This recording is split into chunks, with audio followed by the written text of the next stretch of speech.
C'est l'histoire d'un roi. Un roi, pas comme les autres rois. Ce roi-là, il ne s'intéresse pas à l'or, ne s'intéresse pas à l'argent. Ce roi-là ne s'inquiète pas du tout de savoir ce qui se passe dans son royaume. Ce roi-là ne pense pas aller faire la guerre aux pays voisins. Ce roi-là, il n'a qu'une seule passion dans la vie.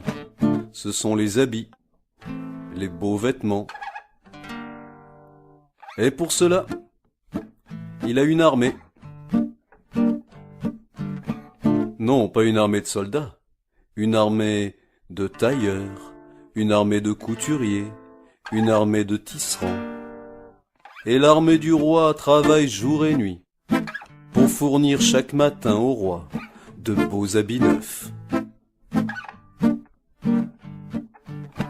Dans son palais, le roi a mis des glaces, des miroirs partout. Comme ça, à toute heure du jour, il peut s'admirer dans ses beaux habits neufs. Un jour arrivent dans le royaume deux hommes. Et ces deux-là, ce sont des voleurs, des bandits, des escrocs, des malhonnêtes, quoi. Et ils entendent parler de la passion qu'a le roi pour les habits neufs. Et ça leur donne une idée pour gagner beaucoup d'argent sans se fatiguer. Ils font courir la nouvelle qu'ils sont de grands tailleurs, de grands tisserands.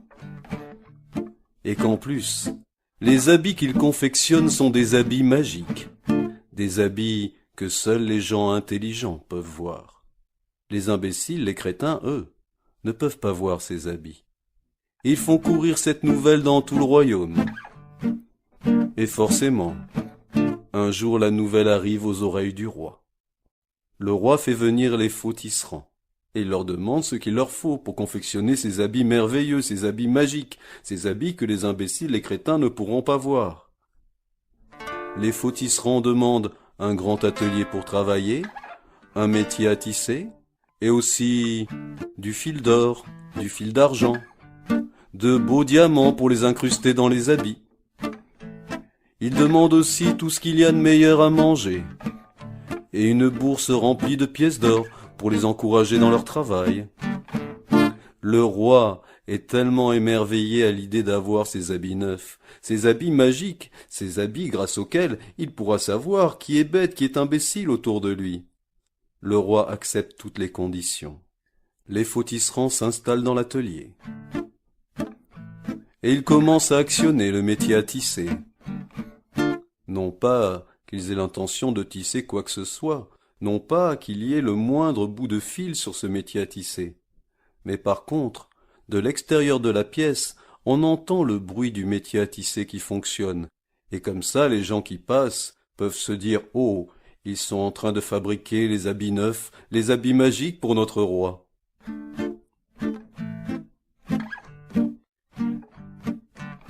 Et le temps passe. Au bout d'une semaine, le roi veut savoir où en sont ces beaux habits magiques. Il envoie son premier ministre. Oui, parce que le roi se dit « Oh, le premier ministre, c'est le plus intelligent du pays, c'est sûr, lui il va voir les habits. » Le premier ministre rentre dans l'atelier. Les faux tisserands l'accueillent. « Bonjour, premier ministre, regardez sur le métier à tisser, ces beaux dégradés de couleurs, ces beaux motifs brodés, ne sont-ils pas merveilleux ?» Le premier ministre regarde le métier à tisser, et là, il devient tout pâle, car il ne voit rien. Bon, c'est normal, il n'y a rien à voir. Mais lui se dit, « Mon Dieu, si je ne vois pas les habits, ça veut dire que je suis un crétin, un imbécile. Si le roi apprend ça, il va me chasser. Oh, il ne faut pas que je dise que je ne vois pas les habits. » Le premier ministre se met à crier en regardant le métier à tisser, « Merveilleux, prodigieux, majestueux. Merveilleux, prodigieux, majestueux. Oh, quels beaux habits neufs pour notre majesté, en vérité. » Le premier ministre retourne voir le roi, et lui dit à quel point les habits sont extraordinaires et merveilleux. Et le roi est content. Une autre semaine passe. Cette fois, le roi envoie son ministre des Finances pour voir où en sont les habits. Le ministre des Finances rentre dans l'atelier.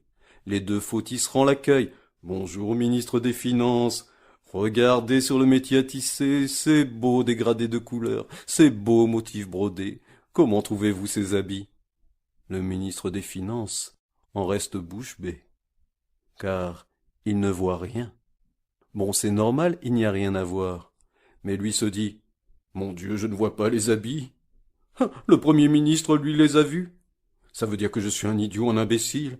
Si le roi apprend ça, il va me chasser du royaume. Oh, il ne faut pas que je dise que je ne vois pas les habits. » Alors lui aussi regarde le métier à tisser et se met à s'exclamer, « Merveilleux, prodigieux, majestueux. Merveilleux, prodigieux, majestueux. Oh, quels beaux habits neufs pour notre majesté, en vérité. » Il retourne voir le roi et lui dit à quel point les habits sont merveilleux.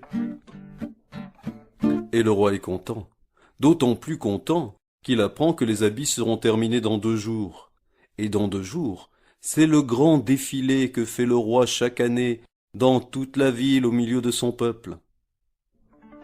2 jours plus tard, le roi va lui-même chercher ses habits. Il rentre dans l'atelier des faux tisserands, et les faux tisserands font semblant de présenter au roi une chemise, un pantalon, un manteau. Et bien sûr le roi ne voit rien.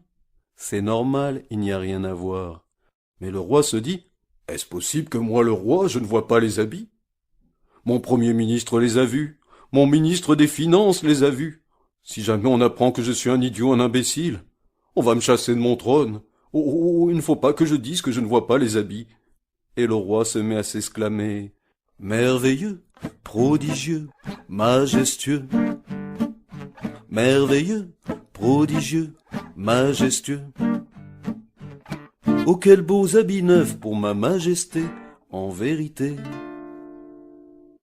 Et là, le roi est bien embêté. Il est obligé de se déshabiller pour enfiler les habits magiques.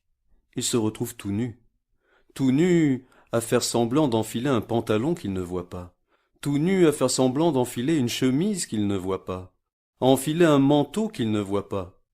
Les faux tisserands, eux, ils font semblant de boutonner la chemise, d'ajuster le pantalon.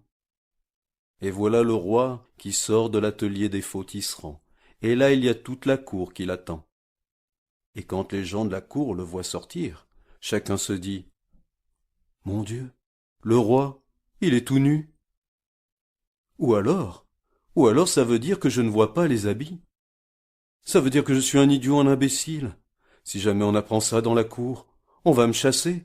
Oh, il ne faut pas que je dise que je ne vois pas les habits.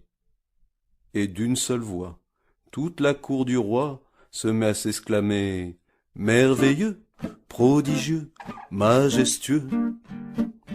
Merveilleux, prodigieux, majestueux.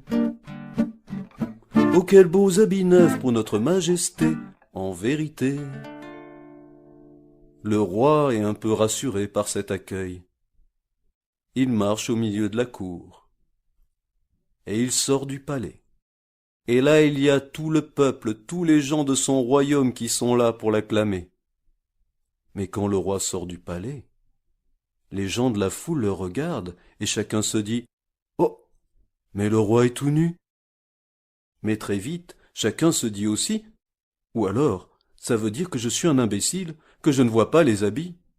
Oh, si jamais ma famille sait ça, si mes voisins apprennent ça, tout le monde va se moquer de moi. Oh, il ne faut pas que je dise que je ne vois pas les habits. » Et toute la foule se met à acclamer le roi, « Merveilleux, prodigieux, majestueux. Merveilleux, prodigieux, majestueux. Oh, quels beaux habits neufs pour notre majesté, en vérité. » Le roi est content. Il défile au milieu de tout son peuple. Quand il arrive à un endroit où il y a un petit garçon qui doit avoir 5 ou 6 ans, le petit garçon le regarde. « Oh, ça alors, le roi, il est tout nu. » Il y a sa maman derrière. « Mais tu as raison, mon fils, le roi est tout nu. » Les gens à côté. « Mais c'est vrai ce qu'il dit ce petit. Le roi est tout nu. Mais oui, il est tout nu. Et bientôt, dans toute la foule, on entend « Le roi est tout nu, le roi est tout nu ». Les gens de la cour, ils entendent ça. Mais c'est vrai, le roi est tout nu. Mais moi je ne vois pas les habits. Mais moi non plus je les vois pas. Mais alors ça veut dire qu'il n'y a pas d'habits. Le roi est tout nu. Oh ça alors, le roi est tout nu. Et bientôt, toute la cour, toute la foule se met à crier d'une seule voix. Il n'y a pas d'habits, il est tout nu. Le roi est nu. Il n'y a pas d'habits, il est tout nu. Le roi est nu.